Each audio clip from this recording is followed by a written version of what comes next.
வணக்கம் டுடே பார்த்தீங்கன்னா எக்ஸ்பல்ஸோட ரிவ்யூ தான் பார்க்க போறோம். அது ஓனர்ஷிப் ரிவ்யூ பார்க்க போறோம். இந்த வீடியோவில் பார்த்தீங்கன்னா எக்ஸ்பல்ஸோட ஸ்பெசிஃபிகேஷன் ப்ளஸ் ஆர் மைனஸ் பார்க்க போறோம். அது இல்லாமல் இந்த பைக் எடுக்க காரணம் யாரு, பைக் வாங்கலாமா வேணான்னு பார்க்க போறோம். வீடியோ ஃபுல்லாக ஸ்கிப் பண்ணா பாருங்க. மறக்காம நம்ம சேனலுக்கு சப்ஸ்கிரைப் பண்ணிட்டு பெல் ஐக்கான கிளிக் பண்ணிருங்க. வாங்க வீடியோக்குள்ள போகலாம். ஹலோ யார் பண்ணி நாலாம் முருக்கு எக்ஸ்பல்ஸ் பார்த்தீங்கன்னா 200cc ஃபியூல் இன்ஜெக்ஷனில் BS6 கொடுத்துருந்தாங்க. கலர் பார்த்தீங்கன்னா 5 வேரியன்ட் கலர் இருந்துச்சு. நம்ம ஃபேவரட் பார்த்தீங்கன்னா ஒயிட் தான், அதனால் ஒயிட்டே எடுத்தாச்சு. எக்ஸ்பல்ஸோட வெயிட் பார்த்தீங்கன்னா 157 kg வருது. அப்படியே வாங்க அவரோட பேக்ரவுண்டில் என்னென்ன இருக்குன்னு அப்படி பார்க்கலாம். இன்ஜினோட சிசி பார்த்தீங்கன்னா 200cc single cylinder oil cool சிஸ்டத்தில் கொடுத்துருந்தாங்க. அதுக்கு முன்னாடி பார்த்தீங்கன்னா கார்பரேட்டில் இருந்துச்சு, அதை அப்டேட் பண்ணி ஃபியூல் இன்ஜெக்ஷனில் கொடுத்துருக்காங்க. இப்போது 5 ஸ்பீட் கீர் பாக்ஸ் தான் கொடுத்துருக்காங்க. 6 ஸ்பீட் கொடுத்து தான் நடந்திருக்கு அட்வென்ச்சர் டூரிங்க்கு. கிரவுண்ட் கிளியரன்ஸ் பார்த்தீங்கன்னா 220 mm கொடுத்துருந்தாங்க. ஆஃப் ரோடில் இதுதான் வேறு லெவல் ஒர்க் ஆச்சு. எங்கேயுமே எதுவுமே அடிப்படல, சூப்பராக போச்சு. பிரேக்கிங் சிஸ்டம் பார்த்தீங்கன்னா சிங்கிள் சேனல் ABSல ஃப்ரண்ட்டில் மட்டும் தான் கொடுத்துருக்காங்க. பேக்கில் பார்த்தீங்கன்னா நார்மல் டிஸ்க் தான் கொடுத்துருக்காங்க. 2 பக்கம் கொடுத்துருக்கலாம், ஆனால் இந்த காஸ்ட்டுக்கு இது ஒர்த்தாக தான் இருக்குது. ஒரு 90 to 100 level ஸ்பீடில் வந்திருப்பேன் ஹைவேல. இடையில ஒரு நாய் குறுக்கான வந்துருச்சு. அசால்ட்டாக நின்றுச்சு. ABS செம்மையாக யூஸ் ஆச்சு. வீல் சைஸ் பார்த்தீங்கன்னா ஃப்ரண்ட் வீல் சைஸ் 28 inches, ரியரில் பார்த்தீங்கன்னா 18 inches இருந்துச்சு. டயர் டைப் பார்த்தீங்கன்னா டியூப் தான், ஃப்ரண்ட் அண்ட் பேக் ரெண்டுமே. ஸ்போக்ஸ் வீல் தான் கொடுத்துருந்தாங்க.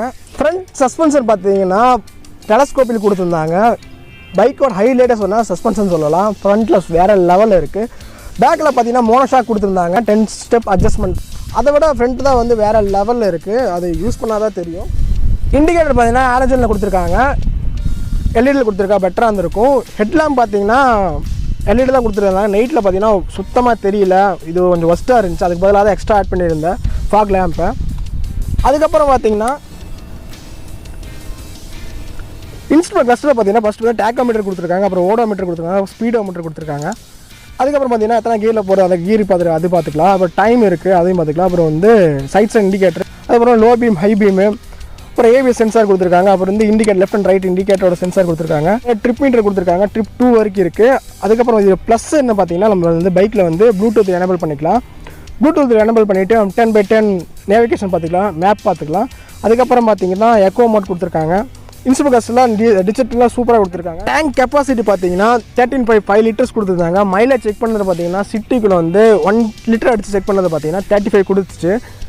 ஹைவேல பார்த்தீங்கன்னா டேங்க் ஃபில் பண்ணி செக் பண்ணது பார்த்தீங்கன்னா 45 கொடுத்துச்சு. அதுக்கப்புறம் பார்த்தீங்கன்னா டேங்க் கவர் இது வந்து ஸ்டாக்கில் வராது, எக்ஸ்ட்ரா வாங்கி போட்டது. இது நல்லா யூஸ் ஆச்சு. 400 rupees வந்துச்சு. வண்டியில் பார்த்தீங்கன்னா ஒஸ்ட்டாக இருக்குது சீட்டு தான். சீட்டு சுத்தமாக பிடிக்கல. லாங் ட்ரைவ் போகும்போது பில்லியெல்லாம் ரொம்ப கஷ்டப்பட்டார் ஃபஸ்ட் ட்ரிப்பில். PP உள்ளே பார்த்தீங்கன்னா USB போர்ட் கொடுத்துருக்காங்க சார்ஜ் போடுறதுக்கு. அது எது கொடுத்தாலும் அவனுக்கு தெரியல. வண்டி ஓடும் போதில் சார்ஜ் போட முடியாது, எங்கே நின்று வேணால் சார்ஜ் போடலாம். அதுக்கப்புறம் பார்த்தீங்கன்னா எக்ஸாஸ்ட் கொடுத்துருக்காங்க. எக்ஸாஸ்ட் பார்த்தீங்கன்னா நல்ல ஹைட்டில் தான் கொடுத்துருக்காங்க. ஆஃப் ரோடு போகும்போது சுத்தமாக எதுவுமே தெரிக்காது, எதுவுமே படாது. ஹீட்டும் பார்த்தீங்கன்னா அந்த காடு நல்லா காப்பாற்றுது. ஒரு 400 km போட்டும்போது அவ்வளோக்கு தெரியல, ஹீட்டை சுத்தமாக தெரியல. பேக் இதில் தான் இருந்துச்சு, பில்லின் இதெல்லாம் பின்னாடி தான் கொண்டு இருக்காரு, சுத்தமாக ஹீட்டே தெரியல. ஆனால் இதில் பட்டால் நாஸ்தி. இந்த வண்டியில் பார்த்தீங்கன்னா எக்ஸ்ட்ரா ஆட் பண்ணது பார்த்தீங்கன்னா ஃபாக் லேம்ப். ஹெட்லாம்ப் பார்த்தீங்கன்னா அவ்வளோ பவரே இல்லை. நைட் விஷனில் ரொம்ப ஒரு மாதிரி ஒஸ்ட்டாக தான் இருக்குது. சுத்தமாக ஆப்போசிட்டில் வரைய வண்டியில் சுத்தமாக தெரியல. அதனால தான் இது ஆட் பண்ணேன். சிட்டியில் மோஸ்ட்லி யூஸ் பண்ண போகிறதில்ல, ஹைவே போகும்போது யூஸ் பண்ணுறது. அதுக்கப்புறம் பார்த்தீங்கன்னா டேங்க் கவர் போட்டிருந்தேன், அப்புறம் சீட் கவர் போட்டிருந்தோம். சென்டர் ஸ்டாண்ட் அவைலபிளாக இல்லை, அதனால் வந்து இப்போதைக்கு போடலை.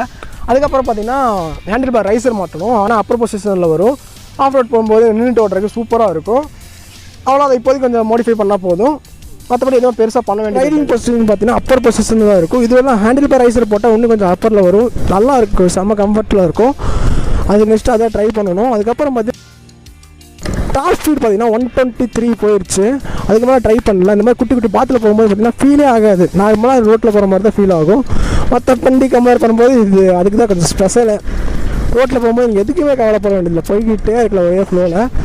வண்டி பார்த்தீங்கன்னா அசால்ட்டாக 90 to 100 போகும். அதுக்கு மேலே கொஞ்சம் போனால் கொஞ்சம் திணற மாதிரி இருக்கும். ஆனால் ஹைவேல போகும்போது கொஞ்சம் மிதக்கிற மாதிரியே இருக்கும். ஆனால் வண்டி வேறு ஹைட்டு ஒரு மாதிரி நல்லா கம்ஃபர்ட்டில் இருக்கும். அப்புறம் நின்றுட்டு ஓட்டுறதுக்கு இந்த மாதிரி குண்டுகுழியில் இறக்கும்போது பார்த்தீங்கன்னா அவ்வளோ ஃபீலே இருக்காது, நார்மலாக போயிட்டுருக்க மாதிரி தான் இருக்கும். மற்ற வண்டியில் பார்த்தீங்கன்னா கொஞ்சம் திணறும், இது அப்படிலாம் இல்லை, சூப்பராக போயிட்டுருக்கும். அது இல்லாமல் நின்றுட்டு ஓட்டுறதுக்கு பார்த்தீங்கன்னா வேறு லெவலில் இருக்கும். ஒரு ஷேக்கிங்கோ ஒரு இதுவோ எதுவுமே தெரியாது. அப்படியே விட்டாலும் நார்மலாக சூப்பராக இருக்கும். இது வண்டி ஓட்டி பார்த்தா தான் எக்ஸ்பீரியன்ஸ் சொல்ல முடியும். வண்டி ஓட்டுறதே தனியாக எக்ஸ்பீரியன்ஸாக இருக்கும் மற்ற பைக்கு கம்பேர் பண்ணும்போது. எக்ஸ்பல்ஸ் எடுத்துக்கு ஒரு காரணம் பார்த்தீங்கன்னா தமிழ் ட்ரக்கர் ப்ரோ தான்.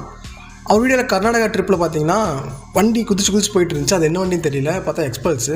ஆல்ரெடி இம்பல்ஸ் இருக்குது தெரியும், அது மேலே ஐடியா இல்லை. எக்ஸ்பல்ஸ் பார்த்துட்டு பிடிச்சிருந்துச்சு. ஸோ வந்து ஷோரூம் போய் எடுத்தாச்சு. சரி சும்மா சுற்ற வேண்டாமே, சின்னதாக ஒரு விளாக் பண்ணலான்னு தோணுச்சு. அப்படியே யூடியூப் சேனல் ஓப்பன் பண்ணி விளாகிங் ஸ்டார்ட் பண்ணலான்னு தோணுச்சு. இதுக்கு காரணம் தமிழ் ட்ரக்கர் ப்ரோ தான். Bro thanks bro. வண்டியோட பாசிட்டிவ் பார்த்தீங்கன்னா ஃபஸ்ட்டு எடுத்துன்னு பார்த்தீங்கன்னா லுக்கு சொல்லலாம். லுக்கு பார்த்தீங்கன்னா வேறு லெவலில் இருக்கும். நீங்கள் ஒரு டிராஃபிக்கில் போகிற மாதிரி இருந்தாலும் தனியாக தெரிவிங்க, நல்லாயிருக்கும். அதுக்கப்புறம் பார்த்தீங்கன்னா ரைடிங் பொசிஷன் ஆஃப் ரோடு போடுறதுக்கும் மற்ற இதுக்கும் சூப்பராக இருக்கும். ஓட்டி பார்த்தா தான் தெரியும். அதுக்கப்புறம் பார்த்தீங்கன்னா பெஸ்ட்டு ஏடிவி. இது வந்து ஹிமாலயனோட கம்பேர் பண்ணுவாங்க. ஹிமாலயன் தம்பின்னு சொல்லிட்டு. ஹிமாலயன் தம்பிலாம் இல்லை, டைம் டயரோட தம்பி வேணால் சொல்லலாம். அந்தளவுக்கு ஒர்த்து தான் இது. என்னை பொறுத்த வரைக்கும் மைனஸ்னால் பார்த்தீங்கன்னா சீட் ஹைட்டாக இருக்கும். கிரவுண்ட் கிளியரன்ஸ்லேருந்து சீட் ஹைட்டாக இருக்கும். மற்றபடி எனக்கு கொஞ்சம் செட் ஆகாமல் இருந்துச்சு. ஃபஸ்ட்டு ஸ்டார்டிங்கில் கொஞ்சம் ஸ்ட்ரகிள் பண்ணுற மாதிரி இருந்துச்சு. மற்றபடிலாம் இப்போலாம் இல்லை, இப்போ செட் ஆகிடுச்சு, வேறு லெவலில் தான் போயிட்டுருக்கு. அதுக்கப்புறம் தான் ஃப்ரண்ட் ஹெட்லாம் வந்து எனக்கு சுத்தமாக பிடிக்கல. அது ஒரு மாதிரி நைட் விஷன்லாம் சுத்தமாக தெரியல, கடுப்பாச்சு. அதுக்கப்புறம் பார்த்தீங்கன்னா ஹாரன் அவ்வளோ பெருசாக இல்லை, நார்மலாக தான். இது ஓகே தான், இது மைனஸும் சொல்ல முடியாது, நல்லா தான் இருக்குது. அட்வென்ச்சர் டூரிங் பைக்கு இந்த ப்ரைஸுக்கு இந்த பைக் ஒர்த்து தான், வாங்கலாம்னா தாராளமாக வாங்கலாம். இந்த வீடியோவில் பார்த்தீங்கன்னா எக்ஸ்பல்ஸோட ஃபுல் ரிவ்யூ பண்ணல, ஓவர் வியூ தான் பண்ணியிருக்கேன். ஃபுல் ரிவ்யூ வேணும்னா கமெண்ட்டில் சொல்லுங்கள். இதோட வீடியோ என் பண்ணுறேன். லைக் பண்ணுங்கள், ஷேர் பண்ணுங்கள், கமெண்ட் பண்ணுங்கள், மறக்காம சேனலை சப்ஸ்கிரைப் பண்ணுங்கள். Thank you everyone. Love on the beat, so twerk it, bitch.